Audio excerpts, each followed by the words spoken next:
दोस्तों, यह कहानी है शिकारपुर के एक गांव में जिसमें शिवा नाम का लड़का रहता था। बचपन से ही पढ़ाई में होशियार अपने मम्मी पापा की आखिरी उम्मीद था। शिवा के दादा ने अपने समय में बहुत कर्ज ले लिया था, जिसको चुकाने में पापा की पूरी मजदूरी निकल गई। उनके पास थोड़ी सी जमीन थी जिससे उनका गुजारा हो रहा था। पापा की तबीयत मजदूरी करने से खराब रहती थी, पर पापा शिवा को इस बात का एहसास नहीं होने देते थे। शिवा को पढ़ाई में इतने होशियार देखकर उसके मम्मी पापा हर वह काम किया करते जैसे शिवा को पढ़ाया जाए। शिवा को कॉलेज की पढ़ाई खत्म हो गई थी और एक छोटी सी नौकरी करने लगा, जिससे उनका खर्चा निकल जाता और साथ में वह कलेक्टर बनने की तैयारी भी कर रहा था। शिवा अपने वक्त का एक मिनट भी फालतू नहीं गुजारता था। शिवा ने पूरे समय पढ़ाई और नौकरी में ही दिया। शिवा के पापा को यह पता था कि वह कलेक्टर बनना चाहता है, इसलिए घर की हालत बहुत खराब होने पर भी उन्होंने शिवा से कभी यह बात का जिक्र नहीं किया और न उसको अच्छी नौकरी करने के लिए कहा। लगातार 2 साल तक शिवा पास हो पाया। उसके बाद भी उसके पिता ने अपना घर और ज़मीन गिरवी रखकर शिवा को IAS की कोचिंग करवाई और उसकी नौकरी भी छुड़वा दी और केवल पढ़ाई करने को कहा।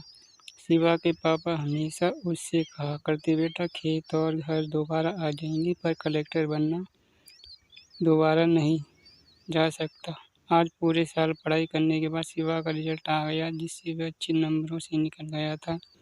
आज उसके पिता से ज़्यादा खुश कोई नहीं था। ऐसा लग रहा था जैसे शिवा का सपना पूरा होने वाला है, पर भगवान को कुछ ही मंजूर था। शिवा का कल इंटरव्यू था और सुबह से उसके पापा की तबीयत खराब थी। शिवा के पापा उसकी माँ से बार बार कह रहे थे कि शिवा को मत बताना। उस देर रात उनकी मौत हो गई।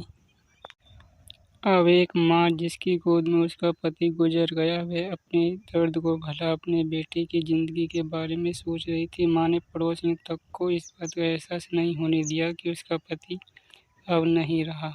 पूरी रात ऐसी रोई कि आवाज़ भी नहीं निकली और सुबह शिवा जब इंटरव्यू देने जाने लगा, तब माँ और पापा के आशीर्वाद के उसके माँ को कॉल किया। माँ ने पूरी हिम्मत लगा दी अपना सच छुपाने के लिए और शिवा को आशीर्वाद दिया। और जब शिवा ने पापा से बात करने को कहा तो माँ बोली, पापा अब तुमसे बात नहीं करेंगे, वह कलेक्टर से बात करेंगे। इतनी बात करके माँ ने रख दिया।